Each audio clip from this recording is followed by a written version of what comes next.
This is the Geoffrey and Richie Show. All sports, all talk. Hello there, and welcome to a very festive edition of the Geoffrey and Richie Sports Show. I'm Richie Benner. Welcome. Merry Christmas, everyone. I'd like to introduce my colleague, Geoffrey Boycott. Good morning, Geoffrey. Morning, Richie. Morning, everybody. How are you? Oh yeah, I was going to say. Don't you say something now? I'm good. I thought you might wish the listeners a Merry Christmas and yes, things. But... Merry Christmas to the listeners. But that could have been later after you said, how are you doing? Because that's the most important thing, surely. Yeah, well, how you're doing is the most important thing. Yeah. So, addressing that issue, how are you? I'm fine. Good. Well, that was worth it. 35 seconds of pure gold there. Treacherous getting here, though. Oh, isn't it? Walking even to your house, your mansion. Yeah, the studios. Yeah, well, kind of both, really. They are one and the same for me. But yeah, you really need to get that sorted out there. It literally. Yeah. Sorted and sorted. You're on fire tonight. Oh, I wouldn't go that far as such. But pay attention, listeners. I'm not even sure what I'm saying, to be honest. But no, it's treacherous out there. So if anyone's planning on visiting Mr. Benno's house, just look out. Well, I know, I for one am very grateful you've made the effort to get here, and I'm sure there are many listeners out there. Many ones of listeners. Exactly, they are equally ecstatic that you made this effort. So well, you're welcome. So well done on this chilly night. Where should we start? I think there's only one place to start, isn't there? It's South Africa, isn't it? Our favourite sport. Come on, the sport which has made us. Well, yeah, I suppose it has in some respects, but yeah, excellent stuff. What do you think?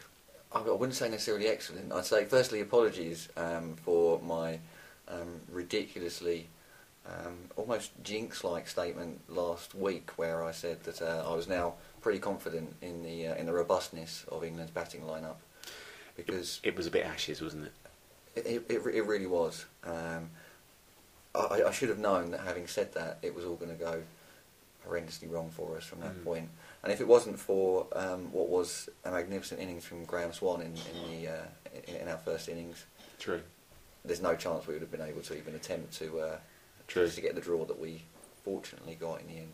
I mean, I didn't think I could love Swanee more than I did before the first innings. I love him, absolutely love him. He is. Do you know who won? He must have won man of the match, surely. Or do you know? I actually don't know that. That is poor from us. Maybe De Vet might have done, because he bowled very well, didn't he, in the second innings? He did, but Swan got 5 wickets, 85. Yeah, it must have been. It must have been him. In fact, if it wasn't, it was wrong. It surely was him. Although Amla's century in the second innings was pretty tasty. Yeah, true. And I suppose in a game like that, I mean, coming back to the toss and the pitch and everything else, are we thinking it's going to be a little bit? The whole series is going to be like, well, should we bat, should we bowl? Because obviously we won the toss, left field didn't really work out.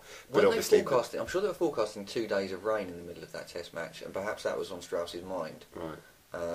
But I don't like it when it's like, a situation when people are saying, oh, it's a good toss to lose because we're not really sure what to do. I think if you've got faith in your batting lineup, unless there are really exaggerated conditions, cloudy morning, pitch that's just made for seaming, got history for seaming, you should say, right, win the toss, bat first, I'm getting 450 plus, and I'm going to put the pressure on. Yeah. It's understandable that Strauss hasn't got confidence in his batting lineup after himself. Although, to be fair, in the second innings, Trott and Peterson performed well and things, so there's a bit of stability there. Still, and Collingwood also batted, reasonably well, and he's had a good start to the tour. Let's face it. But obviously, question marks over Cook and Bailey again. Oh, the first innings. I texted you about that, didn't I? You did. I had to. It's not often that I lose it without. You were moved to text, weren't you? And I just, oh my God! And it's because he's thinking to himself, I need a good innings. I need to perform well. So what I'm going to do all these extravagant leaves, but don't do an extravagant leave on a ball that's just going straight on and hitting middle stump. I mean, whatever you do, he's just not one of the turners, is he, Harris? I mean, if he gets one to turn and he takes you by surprise and he gets you on the ball that happens to turn, okay, you've been done. Don't anticipate spin. Don't anticipate turn. That's stupid. I mean, he really. I mean, Boycott, the other Boycott, this guy that impersonates you quite a bit. Yeah, he was banging on the radio saying about how he's kind of how he's really found his place, and he is kind of like keep him tight. Give nothing away. Same ball, repetitive, the odd occasional one that might turn. And he's really sort of defined and found his role within the South Africa team. Obviously, he's been quite successful. He's got success against the Australians, and he's up at whatever he is, 8 and 7, something like that in the Test rankings. Is he? Yeah, he is. He's in the top 10. God, yeah, you're right to be surprised, but no, he is. He is. I think largely based on his Australian performance, and obviously half decent performances before then. But I mean that ball that got Bell, it was embarrassing. Awesome. Oh no! It was. I thought Bell's reaction just summed it all up. He seemed to stay there for about 5 minutes, just kind of in his exaggerated leave stance, back down, then looking at the ground for ages. We're like, yeah, Ian, you gotta go now, mate. You're gone. You've got to go back to England on the plane, please. But who comes in for him? Well, I mean, right? But then he changes the makeup of the team. I think at this stage, given Bell's current form, anybody that comes in would. I mean, I say anybody. I mean, the likes of Luke Wright. I think he deserves a chance. Plus, he's got the added alternative of an extra bowling option. I mean, I don't think necessarily Bell's a great number 6 option anyway. No. For me, he's at 3 or he doesn't play. I like what they've done with Trott. I think it's a real pat on his back to say, okay, you're going to be number 3. Can I ask you your opinion of Trott? Because there's been a fair bit of controversy. Yeah. I know that he's wound the South Africans up like there's no tomorrow. Great. I mean, Graham Smith, most obviously and vociferously, was getting on his back during his 5-day, or what appeared to be a 5-day innings for 69. And you can understand why, because it's painful to watch his routine.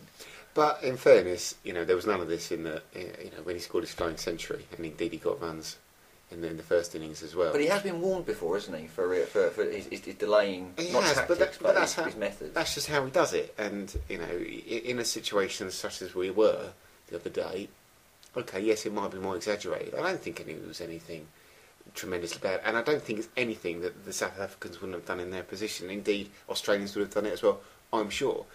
It's not it is the South Africans' job to put the pressure on, i.e. verbally and afterwards and everything else. And Trott's got to be as strong away from the crease as he was at the crease, because it clearly didn't affect him at the time. He's just got to continue to be that player, both on and off the pitch. I've got no problem with it at all, and I'm not saying that just as an Englishman. You play the game on its merits and the state of the game on its merits, and that was what was called for.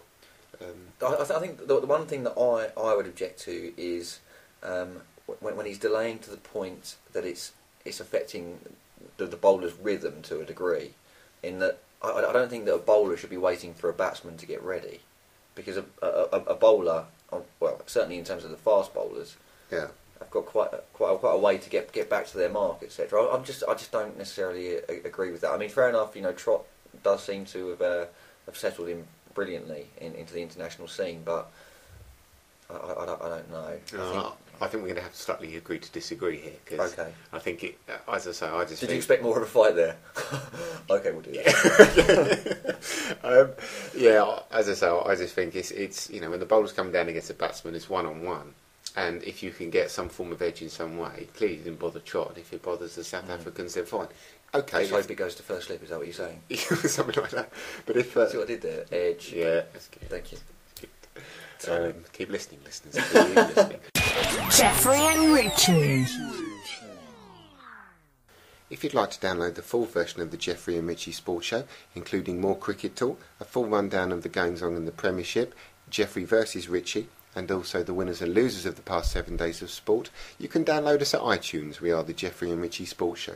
You can also email us. Our email address is geoffreyandrichie@hotmail.co.uk. Check out our blog. The website is www.geoffreyandrichie.libsyn.com. You can also follow us on Twitter. We are GNR_podcast. You can also follow us on Facebook. We are the Geoffrey and Richie Sports Show. This is the Geoffrey and Richie Show. All sports, all talk.